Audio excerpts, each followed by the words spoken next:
자비로우신 아버지 하나님, 우리의 마음이 오직 주님만을 바라보기를 원합니다.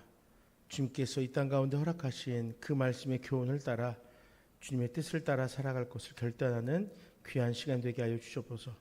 예배 가운데 만나주시고 또한 예배 가운데 의지적으로 주님을 따르겠노라는 결단이 있게 하여 주시옵소서. 감사합니다. 예수님 이름으로 간절히 기도드립니다. 아멘. 우리 함께 찬양으로 주 앞에 영광 올려드리겠습니다. 우리 가까이 계신 분들 한 분 한 분들 축복하면서 야곱의 축복 찬양으로 함께 축복하겠습니다.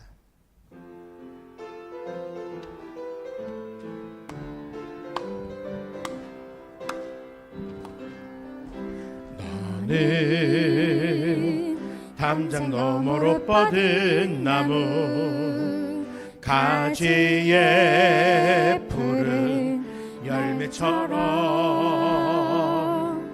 하나님의 귀한 축복이 삶에 가득히 넘쳐날 거야. 너는 어떤 시련이 와도 능히 이겨낼 강한 발이 있어. 전능하신 하나님께서 너와 언제나 함께 하시니 너는 하나님의 사랑, 아름다운 하나님의 사랑. 나는 널 위해 기도하며 내 길을 축복할 거야. 너는 하나님의 선물, 사랑스러운 하나님의 열매, 주의 품에 꽃 피운 나무가 되어줘. 복음 들고 산을 넘는 자들의 발길 아름답도다.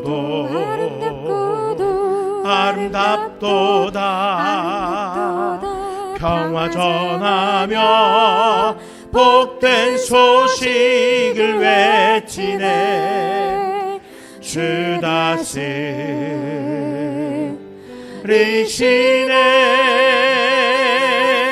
주 다스리시네. 주 다스리시네.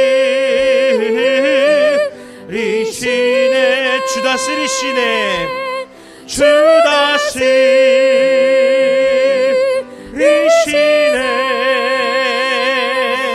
주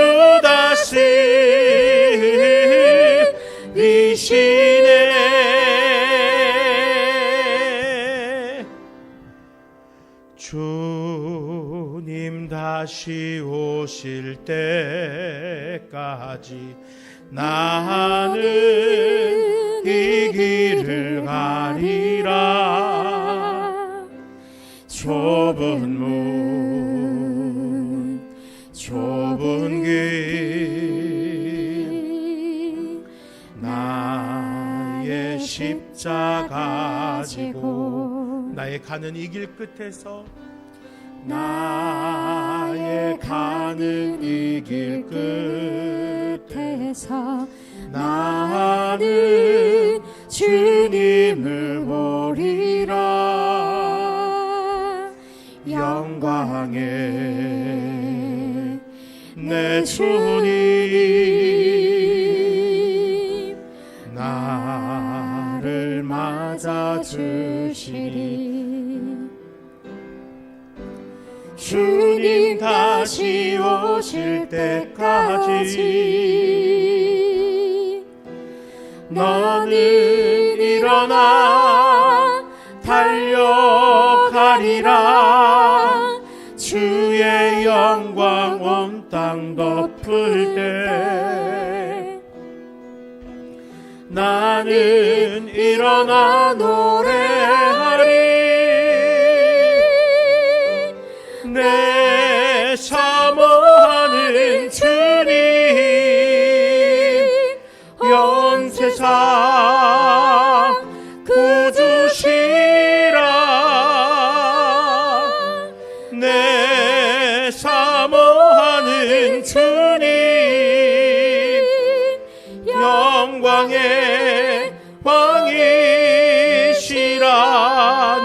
사모하는 주님, 내 사모하는 주님,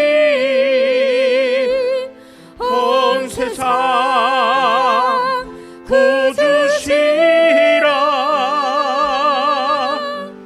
내 사모하는 주님, 온 땅의 왕이시라. 영광의 왕이시라. 영광의 왕이시라. 한 번 더 고백합니다. 영광의 왕이시라.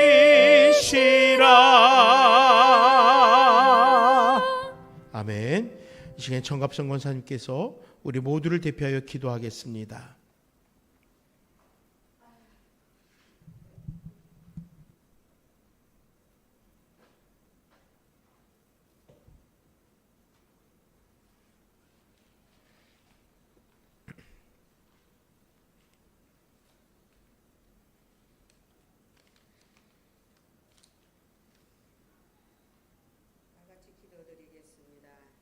만왕의 왕이시며 만복의 근원 되시는 위대하신 여호와 하나님 아버지, 영광과 존귀와 찬양을 올려드립니다. 많고 많은 사람 중에 저희들을 하나님의 자녀 삼아주심에 무한 감사합니다. 주님의 한량없는 사랑과 긍휼로 오늘 이 시간까지 지켜주시고 오늘도 거룩하고 복된 주님의 날, 주님 성전에 나와 예배드리게 하시는 임마누엘 하나님 무한 감사합니다. 영원한 사망의 길로 갈 수밖에 없는 저희들을 주님의 그 크신 십자가의 사랑으로 영원한 새 생명을 주신 주님의 사랑과 은혜를 알면서도 주님의 계명과 법도와 율례를 행하지 못하고 지켜 행하지 못하고 세상 일로 분주하게 살아온 저희들입니다. 지금 이 시간 회개하고 자복하오니 저희들을 불쌍히 여겨주시고 주님의 다함이 없는 사랑과 긍휼로 용서해 주시기를 간절히 바라 원합니다. 우리 안에 성령님이시여 충만하게 하셔서 영과 진리로 예배드리게 하시고 주님의 말씀에 순종의 삶을 살게 하시고 행한 믿음 주시옵소서. 하나님, 우리 나눔재단을 축복하소서. 이 신도시에 있는 문영원들 믿다가 낙심하는 자들 하나님의 능력으로 그 마음을 움직이시고 터치해 주셔서 우리 나눔재단에 구름대같이 몰려오는 놀라운 역사를 이루어 주시기를 간절히 기도합니다. 아멘. 하나님 아버지여, 이제 우리 하나님 말씀을 듣습니다. 우리 재단에 세우신 이대홍 목사님 늘 영과 육을 강건하게 해주시고 성령의 기름 부어주셔서 오늘도 주의 말씀을 선포하실 때에 말씀이 능력의 말씀이 되게 해주시고 말씀을 듣고 받는 저희들 심령 위에 역사하여 주셔서 말씀이 육신이 되어 우리 안에 거하시며 우리가 그의 영광을 보니 우리 아버지 독생자의 영광이요 은혜와 진리가 충만하게 하여 주시기를 주여 간절히 바라고 원합니다. 그리하여 우리가 정말 세상 속에 살아갈 때에도 말씀이 살아 늘 움직이는 아버지 참 그리스도인이 되게 해주시어서 영적 고지에 승리하게 도와주시기를 간절히 바라고 원하오며 우리를 죄에서 구원하시고 영원한 새 생명 주신 거룩하신 우리 예수님 이름으로 감사하며 기도드리옵나이다. 아멘. 아멘.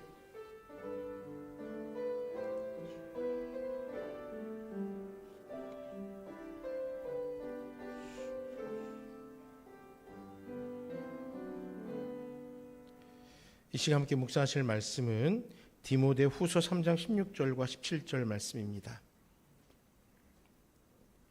디모데후서 3장 16절과 17절 신약성경 346쪽입니다.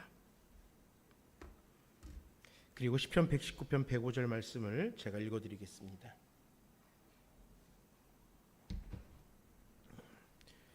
준비되신 줄 알고 16절과 17절 말씀을 함께 읽겠습니다. 모든 성경은 하나님의 감동으로 된 것으로 교훈과 책망과 바르게 함과 의로 교육하기에 유익하니 이는 하나님의 사람으로 온전하게 하며 모든 선한 일을 행할 능력을 갖추게 함이라. 시편 105절 말씀을 제가 읽어드리겠습니다. 주의 말씀 내 발의 등이요 내 길의 빛이니이다. 잠시 기도하겠습니다. 아버지 하나님, 이 시간에 하나님이 나에게 어떻게 말씀하실까라는 의문을 가지고 주님 앞에 섭니다. 이 말씀 가운데 주님, 그 말씀이 우리들 삶에 어떻게 일하시는지, 어떻게 역사하시는지를 깨닫는 귀한 시간이 되도록 함께하여 주시옵소서. 사람의 말에 귀 기울이는 것이 설교가 아니고 말씀이 아니고 하나님의 음성에 귀 기울이고 그 말씀 가운데 따라 살아갈 것을 작정하는 것이 하나님의 말씀인 것을 우리로 기억하게 하여 주시옵소서. 예수님 이름으로 간절히 기도드립니다. 아멘. 오늘부터 12주에 걸쳐서 성도들이, 신앙인들이 마땅히 알아야 될 그런 신앙의 기초적인 부분들을 좀 살펴보려고 합니다. 특강으로 진행하려고 하고요. 하루에 한 주제씩만 잠깐씩 이렇게 살펴보면서 흔히 이제 목사들이 말하는 신학이라는, 그런 우리가 신앙하는 것을 체계화시켜 놓은, 그렇게 배우면 어려우니까 그런 신학의 테두리 안에서 어떻게 신앙생활할 것인가에 대해서를 12주 동안 조금 살펴보려고 합니다. 신학이라고 이야기를 하면은 되게 고리타분하게 들립니다. 그 지루한 거 아니야? 재미없는 거 아니야? 이렇게 이야기를 하는데, 사실 성도들이라면 마땅히 신학을 알아야 됩니다. 근데 신학 자체가 어렵게 이야기를 해놨어요. 그래서 이 시간을 통해서는 성도들을 위해서 쉽게 이 교리들을 우리가 익히고, 우리가 믿는 신앙이 이렇게 하는 거구나 라는 것을 좀 깨우쳐가는 시간으로 가지려고 합니다. 그리고 그 첫 번째 시간이 바로 오늘이고요. 오늘 제목이 하나님 나에게 어떻게 말씀하실까라는 것입니다. 물론 나 한 사람한테 말씀하시는 게 아니라 하나님은 또 우리 모두에게 말씀하시죠. 이 질문을 가지고서 우리가 도대체 하나님이 나에게 말씀하고 있는 거야? 내가 어떻게 살아가야 되지? 난 도저히 갈 길을 모르겠어 하는 의문이 들 때, 내가 걸어가야 될 길이 어느 길이 맞는 것인지 깨우치기 어려운 그 순간 속에서 말씀을 통해서 깨우치고 그 말씀 속에서 우리를 만나주시는 하나님의 은혜들을 좀 누려보려고 합니다. 우리가 그런 경험들을 합니다. 자녀의 진로 문제가 뜻대로 되지 않아서 밤잠을 설칠 수도 있고요. 건강의 어려움이나 또는 사업이 막막할 때 여러 가지 문제들로 인해서 모르겠어. 어떻게 가야 될지. 도대체 내가 뭘 해야 될지 모르겠어 라는 막막한 순간을 마주할 때가 있습니다.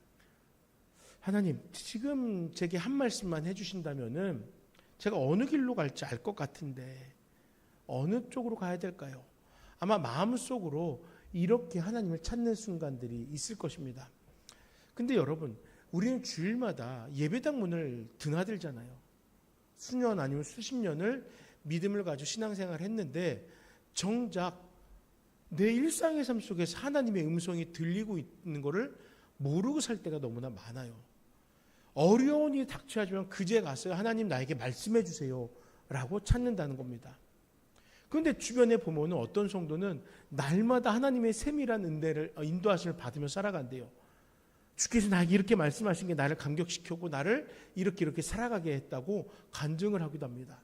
그런데 나는 몇십 년을 신앙했는데도 하나님이 나에게 말씀하는 것을 못 느낄 수가 있어요. 내 인생이 방황하는 것 같고 도대체 나는 어디로 가야 돼? 그러면서 하나님, 왜 내 인생을 향해서는 침묵하는 것입니까? 라고 오해하게 될 수도 있다라는 것입니다. 그러나 하나님은 침묵하시는 분이 아닙니다. 우리가 하나님과의 대화 방법을 모르고 있는 거예요. 우리가 하나님의 음성을 듣지 못하고 그 음성에 대해서 반응을 못하는 거예요. 저와 아내가 가끔 집에서 하진이 모르게 이제 대화를 나눌 때 짧지만 영어로 대화를 합니다. 하진이한테 숨기려고. 얘가 이제 말귀를 다 알아들어서요. 뭐라고 얘기하면 죄다 알아듣고 지가 미주알 고주알 코치를 내요. 거기다가 아빠 그러면 안 되지. 뭐 이래야지 저래야지. 성가셔요. 그래서 하진이가 못 듣게 하려고 영어로 이야기를 합니다. 그러면은 하진이가 뭐라는지 아세요? 나도 듣게 해줘 라고 그래요. 지도 못 알아들었다는 거예요. 지도 알아야 되겠다는 거예요. 네. 우리가 대화의 방법을 알면은 그 대화에 함께 할 수 있고 들리는 이야기에 반응할 수 있습니다. 근데 내가 그걸 모르면은 반응 못 합니다. 무슨 얘기하는지 알 수가 없습니다. 똑같은 거예요. 하나님이 말씀을 안 하시는 것이 아니라 우리가 하나님의 음성을 듣는 방법을 모르고 있다라는 것입니다. 그러면은 어떻게 하면 우리가 하나님의 음성, 하나님께서 말씀하신 것을 알 수가 있겠습니까? 우리에게는 하나님이 우리에게 주신 완벽한 계시, 즉 성경이라는 것이 있습니다. 성경은요, 하나님께서 사람 저자를 영감하셨어요. 대우가 이렇게 기록해 볼래?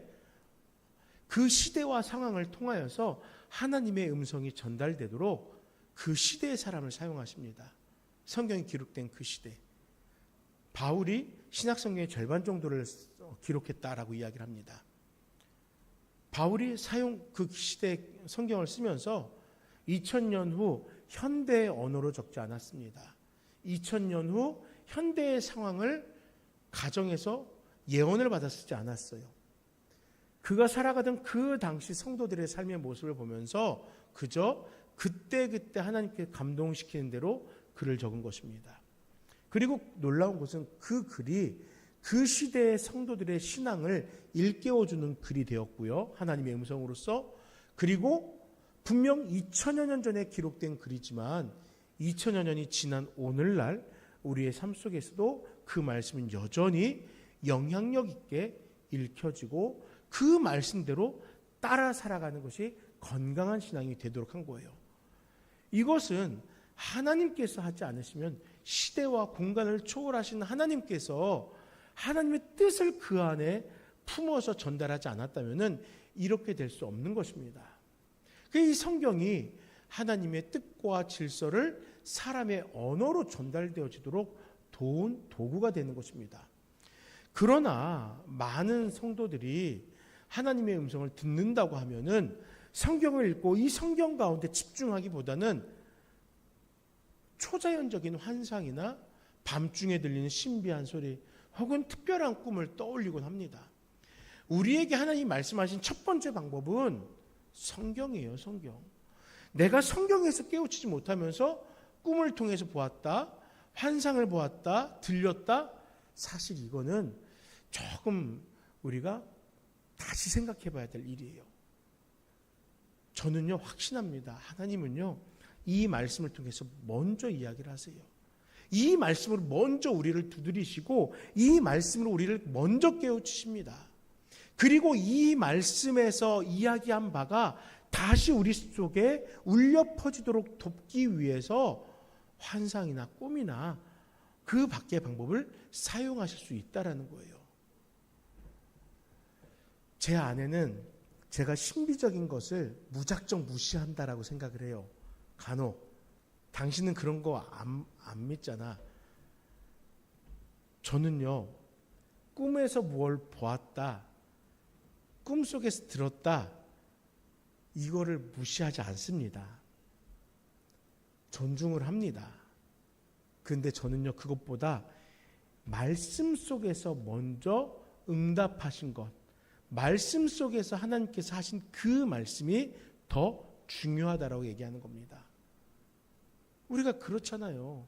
직접 말하다가 안 되니까 편지를 쓰는 거고, 안 되니까 이렇게 돌려서 또 말해보고, 우리 친구 딸은 이렇다더라 이렇게 얘기하기도 하잖아요. 내가 직접 말해보는 거잖아요. 말씀은요, 성경은 하나님께서 직접 우리에게 말씀하시는 통로입니다. 그렇기 때문에 우리는 먼저 이 말씀, 성경의 음성에 귀 기울일 필요가 있다는 거예요.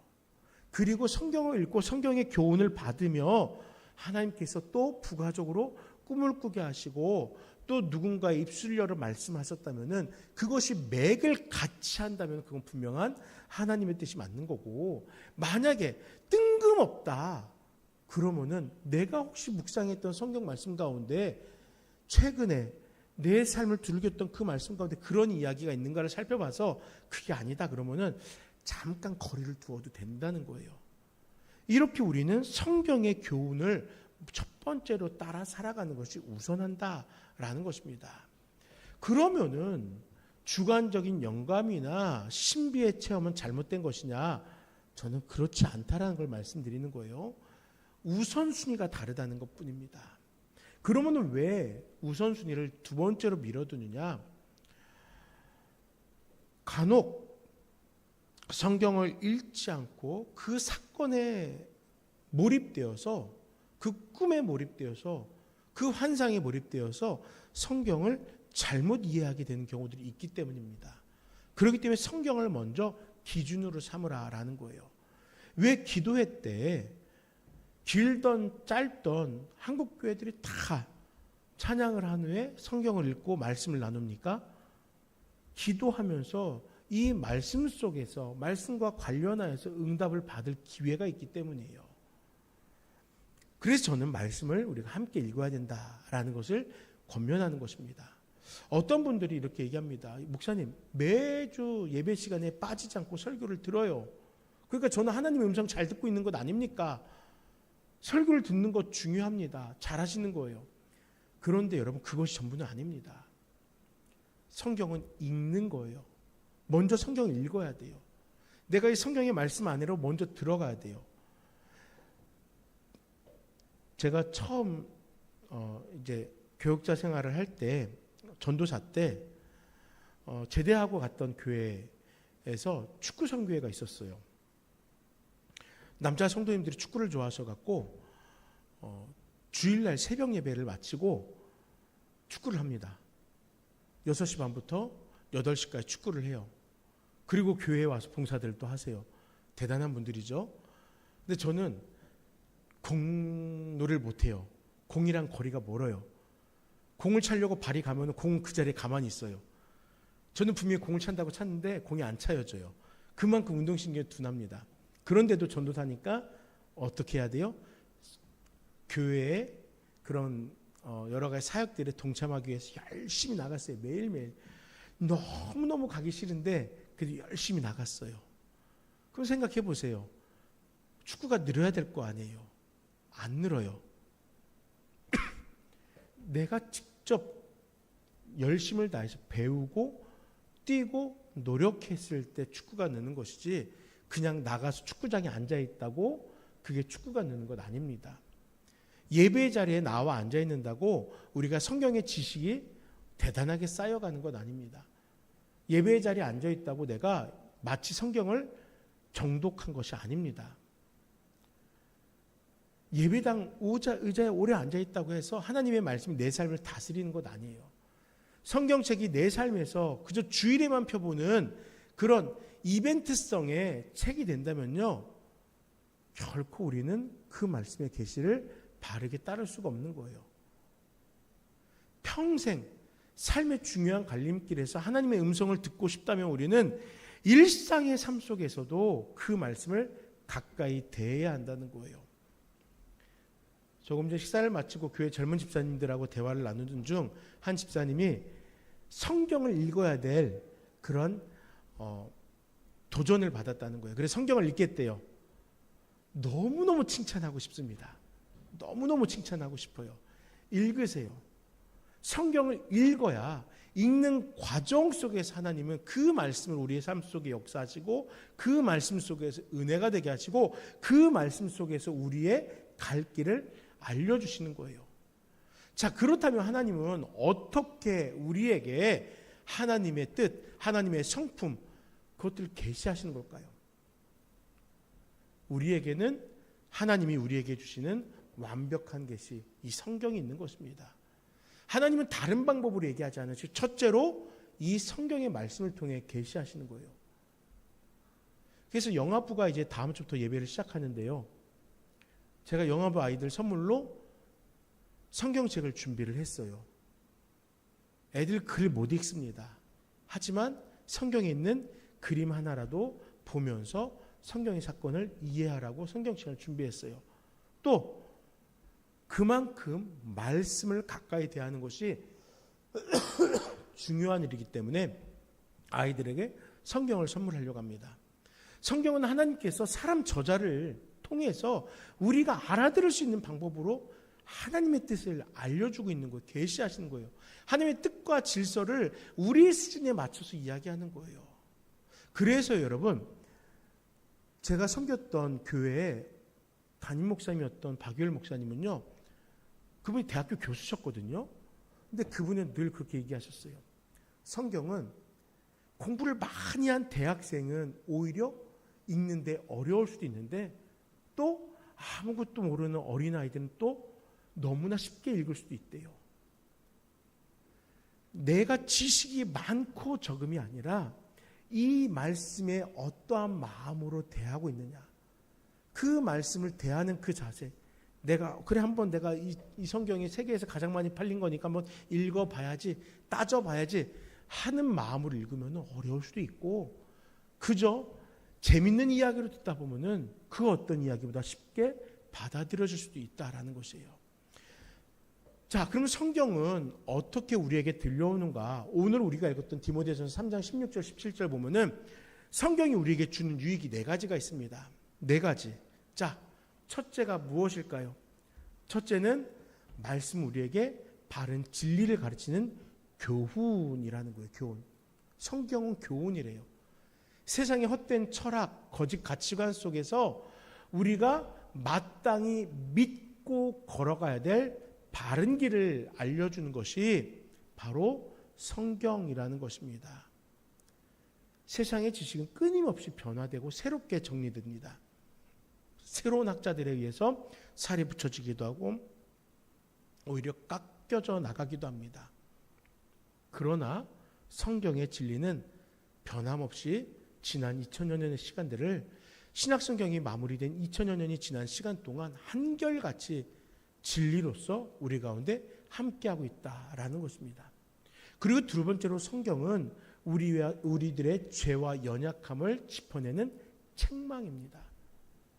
성경이 있기에 내가 옳다고 고집했던 나의 숨겨진 죄악들이 드러나게 되는 거예요. 성경을 통해서 내 양심이 깨우쳐지는 거예요. 찔림을 받는 거예요. 우리를 책망하는 거예요. 내가 그것이 진짜인 줄 알고 살아왔지만 성경의 말씀을 읽으면서 그것이 아니었다라는 것을 깨우치면서 책망받는 것입니다. 돌아서는 것입니다. 세 번째로 성경은 책망에서 멈추지 않고 우리를 다시 일으켜 세우는 바르게 함의 은혜를 베풀어 줍니다. 교정해 주는 거예요. 내가 죄로 인해서 무너졌습니다. 관계가 파괴됐습니다. 우리의 인생이 실패하였다라고 좌절했을 수도 있습니다. 그런데 성경의 말씀은 그래 너는 죄인이야가 아니라 그래서 너를 위해 그리스도가 구원을 행하셨어. 사랑을 말함으로써 복음의 은혜로 우리를 회복시켜 주는 것입니다. 성경은 그래서 마치 약과 같은 거예요. 약. 그게 신약과 구약, 약속의 약이지만 우리는 그것을 보면서 우스갯소리로 내 인생을 회복시키는 약이야, 명약이야 라고 말하는 거잖아요. 제가 조금 피곤하다 싶은 듯 하면은 제 아내가 제 입에다가 억지로 영양제를 쑤셔 넣습니다. 제가 약 먹는 걸 안 좋아하거든요. 그러면은 분명히 얼굴을 보면은 잿빛이고 몸이 좀 안 좋아 보이는데 또 고집스럽게 약을 안 먹는다고 하거든요. 그러니까 약을 싸갖고 와서 그냥 제 입에다 넣어버리는 거예요. 좋으니까요. 회복을 시키니까. 때로는 우리가 말씀을 강제로 읽어야 되는 이유가 그런 거예요. 읽음으로써 내 삶이 회복되는 거예요. 그런데 그 성경을 자원해서 읽는다면 얼마나 좋겠어요. 영양제 찾아 먹잖아요. 우리 몸에 좋다고 하면 다 먹잖아요. 안 그러세요? 제 주변엔 그런 사람들 많거든요. 예. 제 주변에 뭐 누구라고 말은 안 하겠어요. 근데 하여간 몸에 좋은 거는 기가 막히게 잘 찾아 먹는 두 사람이 있어요. 그 두 사람이 제가 보니까 부녀 관계인데, 예, 부녀 관계인데 몸에 좋은 거는 잘 찾아 드세요. 왜요? 건강하려고요. 바르게 살려고요. 몸에 좋아서 고생 안 하려고요. 그런데요, 왜 인생에 참된 약이 되는 성경을 우리가 안 읽어요? 읽었으면 좋겠어요. 우리를 바르게 하는, 회복하는 능력이 있으니까요. 그리고 마지막으로 말씀은요, 우리가 흔들리지 않고 성숙한 삶을 살도록 의로 교육하는 거예요. 의로. 목적지가 의예요. 의로운 삶으로 우리를 교육한다는 거예요. 그냥 아무렇게나 살라고 방치하는 게 아닙니다. 바르게 살아가도록, 더 나은 삶을 살아도록 우리로 목적을 주고 그 목적에 합당하게 살아가도록 이끌어주는 거예요. 부모의 자식 교육하는 마음이 그거잖아요. 내 자녀를 방치하는 부모들이 몇이나 있습니까? 내 아들 잘 되기 원하고 내 딸 잘 되길 원하잖아요. 그래서 부모님들 나름의 이 자녀를 교육하는 가치관이 있잖아요. 이렇게 키워나가잖아요. 노력하잖아요. 성공으로 교육하잖아요. 우리는 의로움으로 교육을 받는 거예요. 무엇을 통해서요? 성경의 말씀을 통해서. 이 말씀을 통해서 우리는 영적으로 훈련을 받는 겁니다. 그리고 그 훈련, 그 배움을 통해서 우리는 다져지는 거예요. 저희 집 벽에다가 제가 이제 그걸 갖다 붙였어요. 아기 때 집에 가면은 벽에 붙이는 거 있잖아요. 숫자 있고 글자 있고 뭐 그림 해놓고 영어 알파벳 해놓고 하는 거 있잖아요. 제가 그걸 벽에다 쫙 붙였어요. 아내가 집 지저분하게 이런 걸 뭐하러 붙이냐고 그러더라고요. 붙여놓다 보면은 뭐 하나 주워 듣겠지, 주워 먹겠지 하면서 제가 붙였어요. 며칠 전에 하진이가 아빠 놀아줘 그러는 거예요. 뭐하고 놀아줘 그랬더니 거기로 저를 끌고 와서 앉아요. 이거 뭐야 아빠? 이거 뭐야? 이거 뭐야? 물어봅니다. 별것 아니지만 붙여놨어요.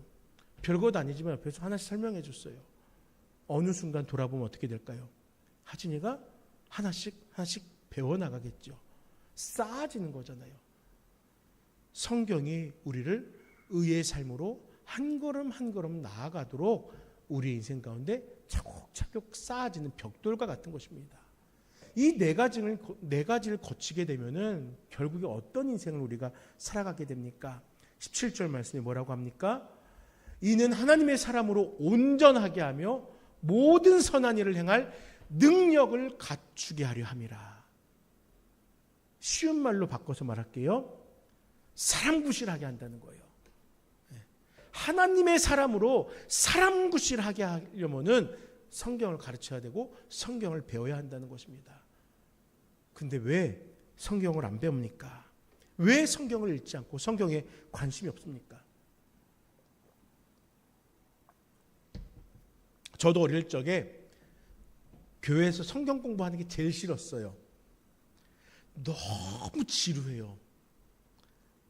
예배는 드려야 되니까 앉아 있어요.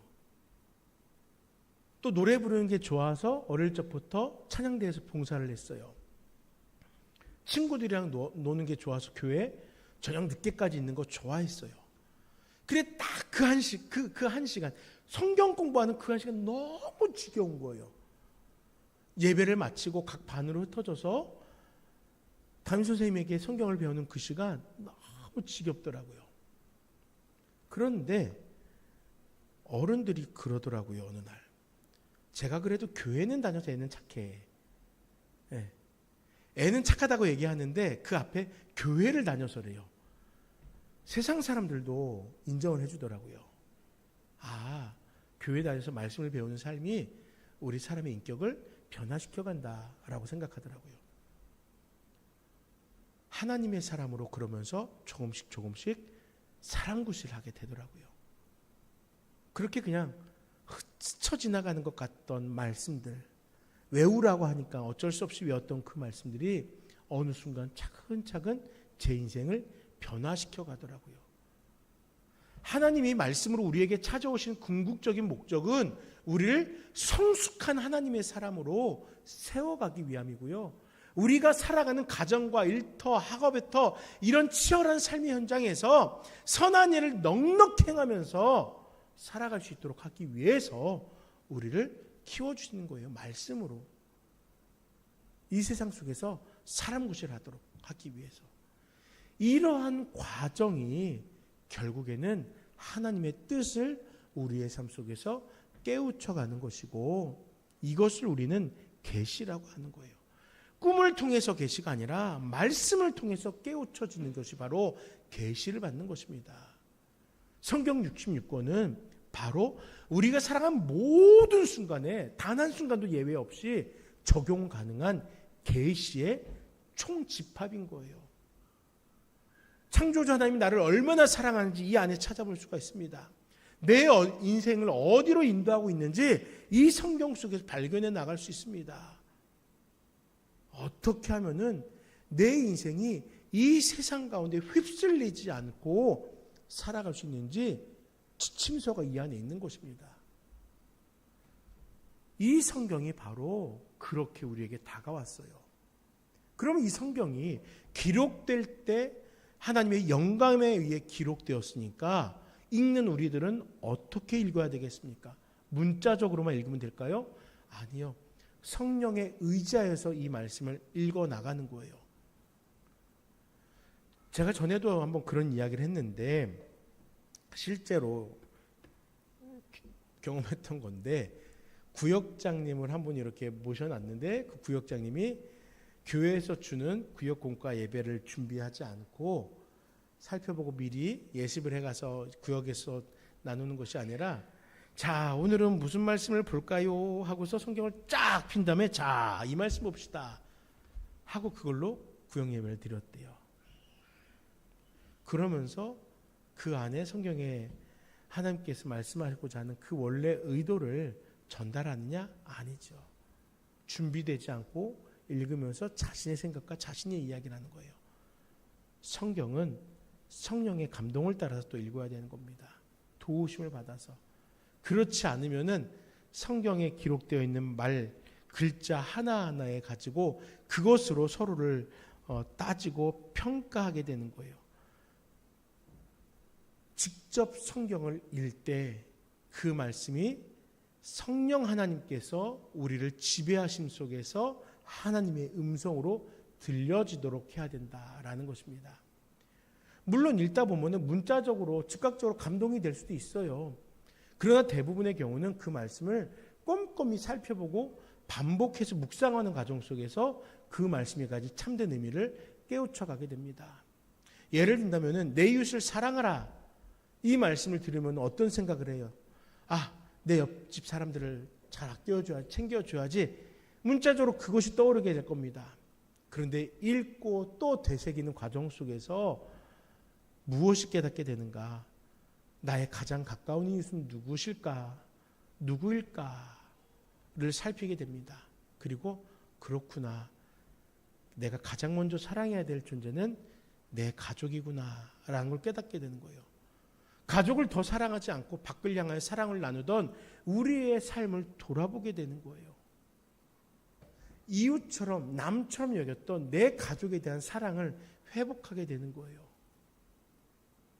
우리가 이것을 머리로만 지식으로만 깨우쳤다면 이웃을 사랑해야지 내 옆집에 열심히 가서 퍼주고 애껴주고 사랑해주고 나눠주고 했겠지만 그 말씀에 함께하는 성령으로부터의 두드림을 받으면 이웃처럼 멀리하 있던 가족들을 신앙 가운데로 초대하는 은혜가 있게 된다는 것입니다. 그러면은 이 말씀을 어떻게 가까이 됩니까? 읽어야 돼요. 들어야 돼요. 또 묵상해야 돼요. 암송도 해야 돼요. 그리고 성경에 대해서 배우기도 해야 돼요. 이 5가지를 우리가 말씀과 더불어 할 때 우리는 그 성경의 교훈들을 하나님께 성경을 통해서 우리의 마음을 두드리는 그 음성들을 깨우쳐가는 것입니다. 그래서 점차 많이 확대가 되고 있는데요. 큐티라는 걸 그래서 하는 거예요. 큐티를 통해서 말씀을 묵상하는 겁니다. 왜 큐티를 통해서 말씀을 묵상합니까? 우리가 하나님의 음성에 귀 기울일 수 있는 효과적인 방법이기 때문입니다. 큐티라는 게 quiet time, 조용한 시간이라는 뜻이에요. 내가 말씀을 통해서 하나님의 음성을 집중하기 위한 조용한 시간이라는 거예요. 말씀을 읽으면서 하나님께서 이 말씀을 통해서 나에게 무엇을 요청하실까? 조용히, 묵묵히 귀 기울이는 것. 그것이 바로 큐티인 거예요. 그런데 이렇게 스스로 말씀을 읽고 말씀을 묵상하면서 우리가 주의해야 될 것이 있어요. 그거는 주관적인 착각과 자기중심적인 해석에서 벗어나야 된다는 것입니다. 성경이 원래 말씀하는 뜻이 무엇인가를 무시하고 그저 오늘 내 감정에 와닿는 대로 그 한 구절만 떼어내어서 하나님 오늘 내게 이렇게 말씀하셨지 나 이렇게 살아가야지 하는 것은 마음으로 단정해버리는 것은 성경을 가지고 하나님과 대화하는 게 아니라 그저 내 오늘의 하루의 삶을 정당화하기 위한 그런 대화의 착각이라는 거예요. 그러면서 하나님과 대화가 안 된다고 얘기하는 거예요. 이 이야기를 굳이 하는 이유는 대다수의 성도님들이 이렇게 살아가기 때문입니다. 성경을 읽는다고 하면서도 그 성경을 통해서 하나님께서 지금 나에게 원하시는 것이 무엇인지에는 관심 없고 그저 표면적으로 느껴지는 것, 깨달아지는 것을 가지고 내 마음대로 살아가는 거예요. 그러니까 동상이몽인 거죠. 하나님의 뜻과 나의 삶이 달라지는 거예요. 하나님의 대우가 앞으로 가라. 말씀하셨으면 그래 앞으로 가야지 순종하면 되는데 앞으로 가라라는 것을 그 말씀대로 듣지 않고 자기 마음대로 행하는 앞으로 가라고 했으니까 해도 된다는 거야. 내가 하고 싶은 거 다 해도 된다는 거야. 이렇게 행하게 된다라는 것입니다.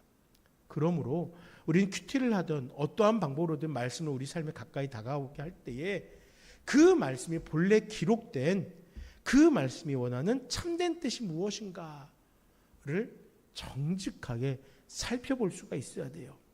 내 생각과 경험으로 그 말씀을 억지로 꿰어 맞추는 것이 아니라 신앙의 선배들이 이 말씀을 어떻게 묵상했고 어떻게 교훈했고 또 어떻게 살아가라고 하는지를 청종하는 귀 기울이는 작업들이 필요한 거예요.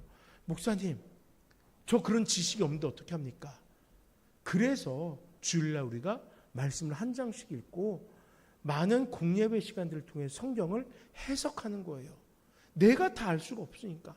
그러니까 그럴 때 그 예배 시간에 그 말씀의 시간에 아 그렇구나 하는 것을 메모해도 좋고 내 마음에 품어도 좋고 그 말씀을 내 귓전에다가 울려 퍼지게 하는 것입니다.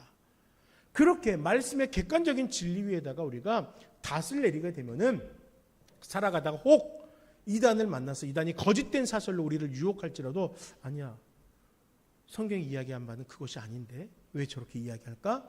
의심을 갖고 거기에 현혹되지 않게 되는 거예요. 성경을 우리가 바르게 읽지 않고 성경에 대해서 알미 없다 보니까 자꾸 이단에 유혹당해요. 이단에 유혹돼서 넘어갔다가 돌아온 분들 얘기를 들어보세요. 몰랐다는 거예요, 자기는. 자기가 성경을 몰랐다는 거예요. 그러다 보니까는 그럴듯하니까 거기에 넘어갔다는 거예요. 우리가 성경을 모르면은 그런 인생의 쓰디쓴 고난도 맛보게 된다는 것입니다. 그래서 우리는 그 말씀을 내 삶의 현장으로 끌어올 수 있도록 그 말씀을 귀 기울일 수 있다라는 것이죠. 이렇게 성경을 읽고 해석하면서 우리는 그럼 무엇을 해야 되느냐? 개인적으로 적용하며 살아갈 수 있어야 돼요. 아, 이 말씀은 우리 남편이 들어야 돼. 아, 이 말씀은 우리 목사님이 들었으면 좋겠어. 이게 아니라 나에게 그렇지 이 말씀 오늘 나를 깨우치시는 말씀이구나 라고 깨우쳐줘야 된다는 거예요.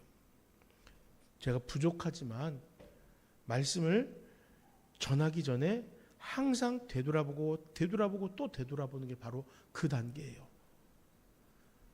올라와서 자 누구 집사님 들으세요 하고 그 집사님을 쳐다보면서 이렇게 하는 게 아니라 제 마음속에서 대우가 네가 먼저 들어야 돼. 대우가 네가 먼저 변해야 돼. 대우가 네가 먼저 회개해야 돼. 이 마음으로 그 말씀 앞에 서는 거예요. 그것이 바로 하나님의 말씀을 우리에게 주신 은혜이기 때문이에요. 두 번째는 무엇이겠습니까? 오늘부터 원수를 사랑해야지 라는 막연한 다짐은 우리 삶에 큰 영향력이 없습니다. 누군가에게 따뜻한 사람에게 인사를 건네는 것, 상처를 줬던 누군가에게 다가가 먼저 미안하다고 하는 이런 구체적인 그 말씀에 순종하는 행동들이 있어야 되는 거예요. 그리고 실천할 수 있어야 돼요. 그 말씀이. 단지 내가 성경을 오늘부터 10장을 읽어야지 라는 것보다 단 한 구절을 읽더라도 내가 이 성경을 3번을 반복해서 읽어야지 라는 할 수 있는 실행 가능한 그런 계획을 잡아서 말씀에 가까이 다가가는 게 좋다라는 것입니다. 그래서 제가 여러분들에게 성경 몇 장씩 읽으세요 말 안 하잖아요. 목사님들이 그런 말 많이 하는데 제가 그런 말 합니까? 안 하죠. 대신에 뭐 합니까? 읽자라는 거예요. 예배 자리만 나와서 그 한 장만 읽으시라는 거예요. 그냥 일주일 동안 한 장도 안 읽으니까 주일날 이 예배 자리에서만이라도 그 한 장을 읽자라는 거예요. 그런 실천할 수 있는 그런 방법으로 우리가 말씀 앞에 서고 그리고 읽은 후에 그 말씀을 이해하실 수 있도록 설명하고 그리고 그 말씀을 어떻게 적용하며 살아가야 될지 그것에 대해서 설교를 통해서 나눔으로써 하나님의 음성을 따라 살아가는 삶의 방법들을 우리가 함께 고민하는 거예요. 성경은 이렇게 가까이에 우선하여서 읽고 묵상하고 그 교훈을 따라 살아가려고 노력하는 것이 성경을 읽는 것입니다. 사랑하는 성도 여러분, 하나님은 그렇게 말씀하셔요. 하나님이 나에게 어떻게 말씀하실까? 하나님, 내 음성에, 내 귀에 그 음성이 들리게 해주세요. 이렇게도 기도하세요. 하지만 그것보다 매일 읽어가는 그 말씀들 속에서 한 구절 한 구절씩이 나에게 와닿을 수 있도록 하나님께 붙드시고 찾길 바랍니다. 우리가 하나님의 뜻을 몰라 방황할 때에 하나님은 어떻게 하셨습니까? 이미 우리 손에 들고 있었던 이 성경책 속에서 수많은 대답과 위로 그리고 삶의 방향을 준비해 두셨습니다. 그리고 우리를 기다리시는 거예요. 읽어봐. 여기 있어. 하지만 우리가 성경을 닫아두잖아요. 열지를 않잖아요. 현대인들은 더 그래요. 예전에는 그래도 내 성경이 있어서 들고 다니면서 그래도 읽었지만 지금은 솔직하게 제가 가끔씩 물어보거든요. 성경 있으세요? 성경이 없는 성도들이 있어요. 초신자가 아니라 오래 교회 다니는 사람들 중에서도 그런 분들이 있어요. 왜요? 스마트폰으로 읽는 거 잘못됐다는 게 아니에요. 이게 있으니까 성경을 내가 가지고 있다고 생각하는 거예요. 중요한 건 이게 있는데 성경이 있는데 읽지는 않아요. 읽지 않으면 성경 아닙니다. 읽지 않으면 성경 아니에요. 우리는 그 성경을 가까이 두고 있어야 돼요. 열어야 돼요. 그 말씀 앞에 겸손히 무릎 꿇고 하나님 대화를 시작해 나가야 되는 것입니다. 시편 119편 105절 말씀을 한 번 더 읽겠습니다. 우리 다 암송하는 말씀이니까 암송해 보도록 할게요. 시편 119편 105절입니다.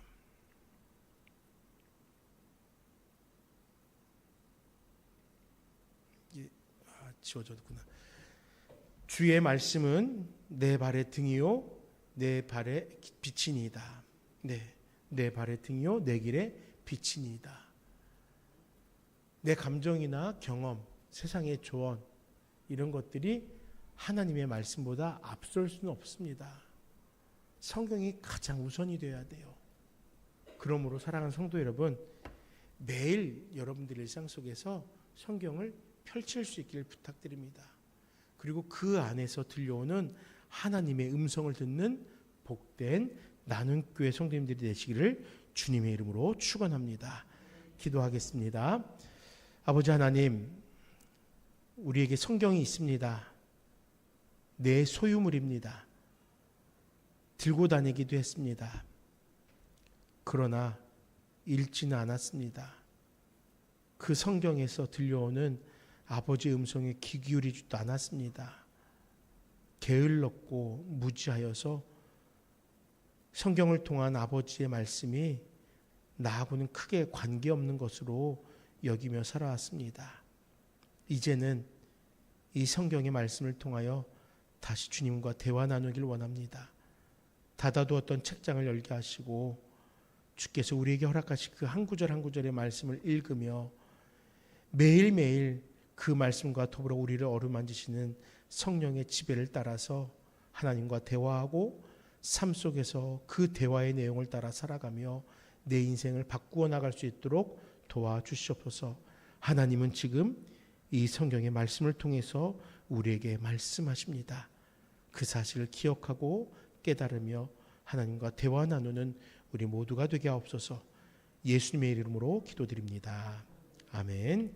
우리 함께 찬송가 204장 주의 말씀 듣고서 찬양 드리도록 하겠습니다.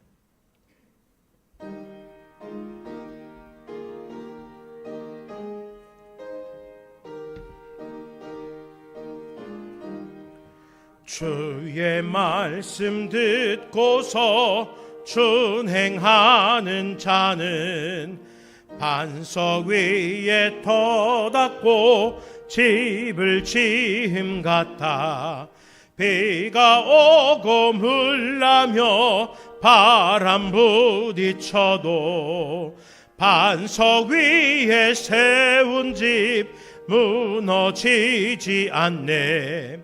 잘 짓고 잘 지세 우리 집 잘 지세 만세 반석 위에다 우리 집 잘 지세 주의 말씀 듣고도 행치 않는 자는 모래 위에 터닫고 집을 지음 같아 비가 오고 물나며 바람 부딪힐 때 모래 위에 세운 집 그게 무너지네. 잘 짓고 잘 지세 우리 집 잘 지세 만세 반석 위에다 우리 집 잘 지세 세상 모든 사람들 집을 짓는 자니 반석 위가 아니면 모래 위에 짓네. 우리 구주 오셔서 지은 상을 줄 때 세운 공로 따라서 영영 상벌 주리. 잘 짓고 잘 지세 우리 집 잘 지세 만세 반석 위에다 우리 집 잘 지세. 교회 소식은 오전에 나누었던 것처럼 이번 한 주간은 제가 휴가로 잠시 쉬는 시간을 갖도록 하겠습니다. 수요 예배는 유튜브를 통해서 영상이 게시가 될 것입니다. 비록 나와서 있는 것은 아니지만 그래도 영상을 통해서 주의 말씀을 귀 기울이시고 또 잠시 분주한 일상 속에서 여러분들의 시간을 잠깐 구별하는 그런 시간이 되었으면 좋겠습니다. 나머지 기도회는 다 개별적으로 한 주간은 시행하도록 하겠습니다. 환난과 핍박 중에도 2절 함께 찬양하겠습니다.